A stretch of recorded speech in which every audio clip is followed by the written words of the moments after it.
പിന്നെ എനിക്ക് കിട്ടാൻ എന്റെ നാടകം എടുത്തെങ്കിൽ മാത്രമല്ലേ എന്റെ പെർഫോമൻസ് അവിടെ കാണിച്ചു വെക്കാൻ പറ്റൂ. കഴിഞ്ഞ 10 കൊല്ലത്തോളമായി എന്നെ ഇവരാരും അങ്ങോട്ട് അടുപ്പിക്കുന്നു. നാടകസമിതിയെ സംബന്ധിച്ച് ഓണത്തിന് മുൻപ് റിഹേഴ്സൽ ജൂലൈ ജൂലൈയില് റിഹേഴ്സൽ മറ്റു കാര്യങ്ങളും നടന്നു. ഓണത്തോടു കൂടി ഇങ്ങനെ അന്നൊക്കെ പറഞ്ഞ ഓണം മിനിമം ഒരു 10-15 പ്രോഗ്രാമിൽ നമ്മൾ അവതരിപ്പിക്കാറുണ്ട്. അതോടുകൂടി ഇതങ്ങ് സ്പ്രെഡ് ആവും. അങ്ങനെ സ്പ്രെഡ് ആയി വന്നിട്ട് സീസണിൽ നമ്മൾ കുറെ പ്രോഗ്രാംസ് അവതരിപ്പിക്കാറുണ്ട്. ആ ഒരു ഇതിന് വേണ്ടിയിട്ട് ഓണത്തിന് മുമ്പ് കിട്ടാനുള്ള ഒരു ചാൻസ് ഇല്ല എന്ന് മനസ്സിലാക്കിയപ്പോഴ് ആ ചേട്ടൻ തന്നെ പറഞ്ഞത് നമ്മൾ കുറെ കൂടെ ഉദയനുള്ളതിനേക്കാൾ കുറെ കൂടെ സന്ധി എസ്റ്റാബ്ലിഷ്ഡ് ആയല്ലോ, ഇനി സ്ക്രിപ്റ്റ് നോക്ക്, അതിന് വേണ്ടുന്ന എന്ത് സപ്പോർട്ടും അതിലെ സ്ക്രിപ്റ്റിൽ എന്തെങ്കിലും ഇതുണ്ടെങ്കിലും ചെയ്തു തരാം എന്നൊക്കെ ആ ചേട്ടൻ പറഞ്ഞു. അങ്ങനെയാണ് ഞാൻ ഇങ്ങനെ ആലോചിച്ചിട്ട് അഡ്വക്കേറ്റ് വെൺകുളം ജയകുമാർ സാറിന് ആ സാറിന്റെ സ്ക്രിപ്റ്റ് ഞാൻ 2022 കോവിഡിന് ശേഷം ഇറക്കി അഭിഭാഷകനുണ്ട്. അന്ന് അദ്ദേഹത്തിന്റെ അടുത്ത സ്ക്രിപ്റ്റിന്റെ കാര്യങ്ങൾ പറഞ്ഞ് ആ സാറൊക്കെ പറഞ്ഞു. ഇപ്പൊ ഞാൻ സാറിനോട് ഒരു വാക്ക് മാത്രം പറഞ്ഞു, സാർ ഞാൻ വലിയ ആർട്ടിസ്റ്റോ സംവിധായികയോ ഒന്നുമല്ല, ഞാനിങ്ങനെ എങ്ങും ഒരു കളരിയിലും പഠിച്ചവളല്ല, വലിയ അറിവും കാര്യങ്ങളും ഒന്നും എനിക്കില്ല. പക്ഷെ എന്റെ ചേട്ടന്റെ കൂടെ നിന്ന് ഇത് മുന്നോട്ട് കൊണ്ടുപോയി 13ാമത്തെ നാടകത്തിനാണ് എന്റെ ചേട്ടൻ ഞങ്ങളെ വിട്ടു പോകുന്നത്.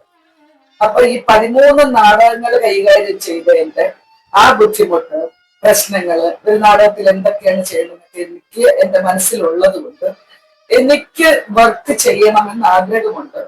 സാറിന് സ്വീകാര്യമാണെങ്കിൽ ഓക്കെ, അതല്ലെങ്കിൽ നമുക്ക് വേറെ ആളിനെ വിളിക്കാം എന്നുള്ള. അപ്പൊ മറ്റേ പ്രയാസം ഉണ്ടായപ്പോ ഞാൻ എന്റെ മനസ്സിൽ വിചാരിച്ചു, ഇനി ഞാൻ ഇത് വർക്ക് ചെയ്യാൻ വിളിക്കണ്ട, ഞാൻ തന്നെ ചെയ്ത് നോക്കാം എന്ന് എന്റെ മനസ്സിൽ വിചാരിച്ചിരുന്നു. അപ്പൊ ഇത് ഞാൻ ഈ സാറിനോട് സംസാരിച്ചു. അങ്ങനെ ഞാൻ ചെയ്യണമെന്ന് ആഗ്രഹിക്കുന്നു. അപ്പൊ സാറിന്റെ സ്ക്രിപ്റ്റ് ഞാൻ എങ്ങനെ ചെയ്യുമെന്നുള്ള ഒരു അങ്കലാപ്പ് സാറിനുണ്ടെങ്കിൽ ഓക്കെ, നമുക്ക് അപ്പൊ ഈ സാർ വന്ന് എന്നോട് പറഞ്ഞു, ഉഷ നല്ലൊരു ആർട്ടിസ്റ്റ് ആണ് എന്ന് ഞാൻ കേട്ടിട്ടുണ്ട്, പിന്നെ ഉദയന്റെ കൂടെ നിന്ന് കാര്യങ്ങളെല്ലാം അറിയാവുന്നുണ്ട്, തീർച്ചയായും ഉഷ ഇത് ചെയ്യാൻ കഴിയും, ചെയ്യും ഉഷ എന്ന് പുള്ളിയുടെ ആ ഒരു സപ്പോർട്ട്.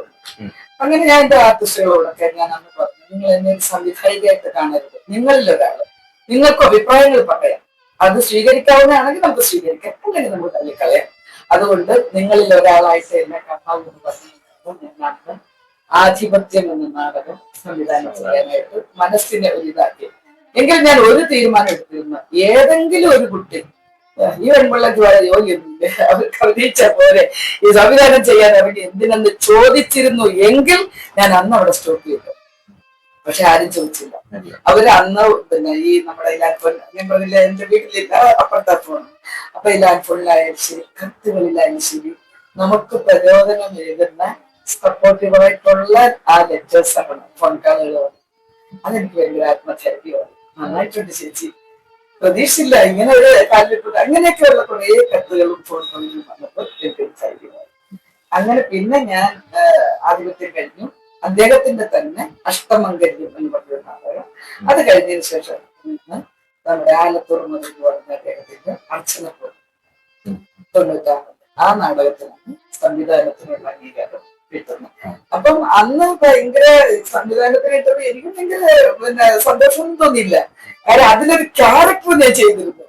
സുമതി എന്ന് പറഞ്ഞൊരു നാടക നടി, നാടകത്തിൽ പോയി അഭിനയിച്ച് കിട്ടുന്ന തുച്ഛമായ ശമ്പളം കൊണ്ട് ഫുൾ മദ്യപാനിയായ അച്ഛന്, ഇവള് നാടകത്തിന് പോകുമ്പോ അച്ഛൻ റോഡിൽ ഇറങ്ങി തെണ്ടി അല്ലെങ്കിൽ കൂട്ടുകാരെടുത്തൊക്കെ കൈ നീട്ടി മദ്യത്തിന് പൈസ മേടിച്ച് മദ്യപിക്കുന്ന ഒരു അച്ഛനാണ്. അത് പ്രശസ്ത നാടക നടനായ സാറായിരുന്നു ആ വേഷം എടുത്ത് സൂപ്പറായിട്ട് എന്റെ അച്ഛൻ. അദ്ദേഹത്തിന് അത് അംഗീകാരം കിട്ടി. അത്രയും പ്രായമായിട്ട് ഒരു അംഗീകാരം കിട്ടായിരുന്നു നടരാജ സാറിന് എന്റെ നാടകത്തിൽ കൂടെയാണ് അംഗീകാരം കിട്ടുന്നത്, മികച്ച നടൻ അംഗീകാരം.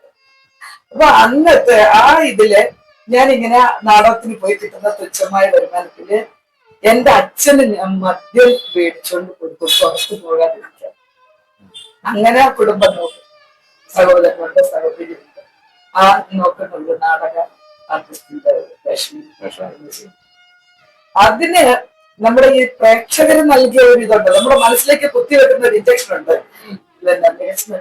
കിട്ടും, അങ്ങനെ ഇങ്ങനെ പ്രതീക്ഷ വെക്കുമല്ലോ.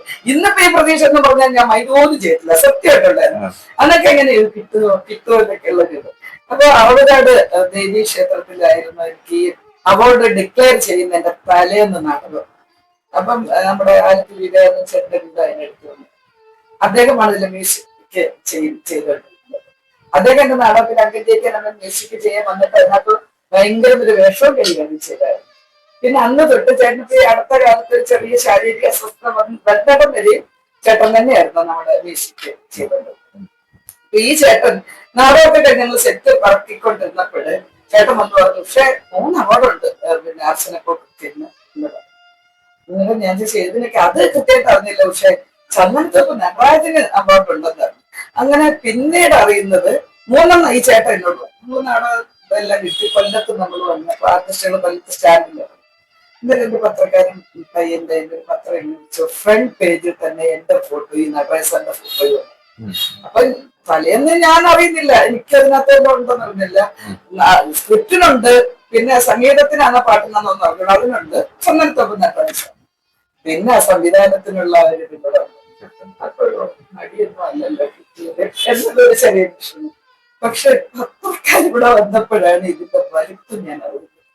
കാര്യം കേരളത്തിലെ പ്രഥമ വനിതയാണ്, സംവിധാന രംഗത്ത് പ്രഥമ വനിത എന്നൊരു അംഗീകാരമായിരുന്നു. അങ്ങനെ ഞാൻ വിചാരിച്ചു അങ്ങനെയുണ്ടോ എന്നുള്ള ഇതില് സന്തോഷം.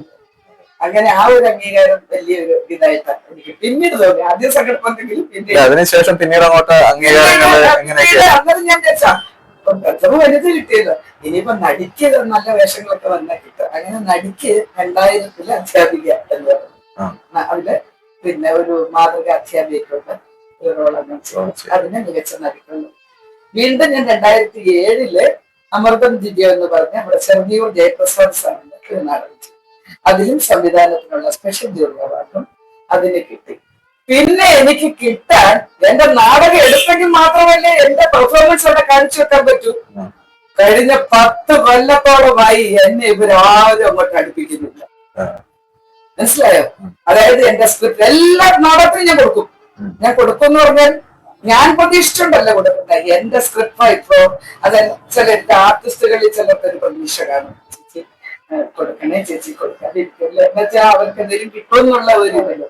ഇത് വെച്ചുകൊണ്ട് സർവ്വ റിസ്കും എടുത്തിട്ടാണ് ഒരു സ്ക്രിപ്റ്റ് നമ്മുടെ അക്കാഡമിയിൽ കൊടുക്കുക എന്ന് പറഞ്ഞത് നിസ്സാര കാര്യമൊന്നുമല്ല. സ്ക്രിപ്റ്റിന്റെ 5 പിന്നെ DTPയുടെ 5 കോപ്പി എടുക്കണം. അത് കഴിഞ്ഞതിന് ശേഷം നമ്മുടെ ഇതിന്റെ വീഡിയോ എടുത്ത് നമ്മൾ ആക്കി പെൻഡ്രൈവിന്റെ സിഡിയിലാക്കി അത് നമ്മൾ സബ്മിറ്റ് ചെയ്യണം. പിന്നെ നമ്മൾ ഇതിന്റെ കുറെ കാര്യങ്ങളുണ്ട്, ഫോർമാലിറ്റീസ്. ഇതെല്ലാം ചെയ്ത് ഈ പാവമായ ഞാൻ തന്നെ ഇവിടുന്ന് തൃശ്ശൂർ വരെ കൊണ്ടുപോയിട്ടുണ്ട് ഇത് സബ്മിറ്റ് ചെയ്യാനായിട്ട്. ഈ കഴിഞ്ഞ 10 വർഷത്തിലേറെയായി എന്റെ ഈ സാധനങ്ങളൊന്നും അവരെടുക്കാറില്ല. അങ്ങനത്തെ വിഷമമുണ്ട് എനിക്ക്. അപ്പൊ എന്റെ സംഗതി അവിടെ എടുത്തെങ്കിൽ മാത്രമല്ലേ എന്റെ പെർഫോമൻസോ അല്ലെങ്കിൽ എന്റെ നാടകത്തിന്റെ ഇത് കാണിച്ച് അതിൽ നിന്ന് നമുക്ക് അംഗീകാരം കിട്ടും. എടുക്കാതെ എങ്ങനെ നമ്മളെ അർഹതയുണ്ടോ ഇല്ലയോ അത് ഒന്നി അവര് സ്ക്രിപ്റ്റിന്റെ പേര് നാടകത്തിന്റെ സമിതിയുടെ പേര് കാണുമ്പോഴേ തന്നെ അങ്ങ് മാറ്റും. അതാണ് എനിക്ക് കുറെ കാലം കൊണ്ട് എനിക്ക് ഉണ്ടായിക്കൊണ്ടിരിക്കുന്നത്. ഈ ആരോട് പറഞ്ഞ ആകെ തന്നെ പിന്നെ കുടിയില്ല എന്ന് പറഞ്ഞ ആൾക്ക് ആദ്യമൊക്കെ നല്ല വിഷമമുണ്ടായിരുന്നു. പിന്നെ ഇവരുടെയൊക്കെ ഭാഗത്തുനിന്ന് ഇങ്ങനെ പ്രതീക്ഷിച്ചാൽ മതി.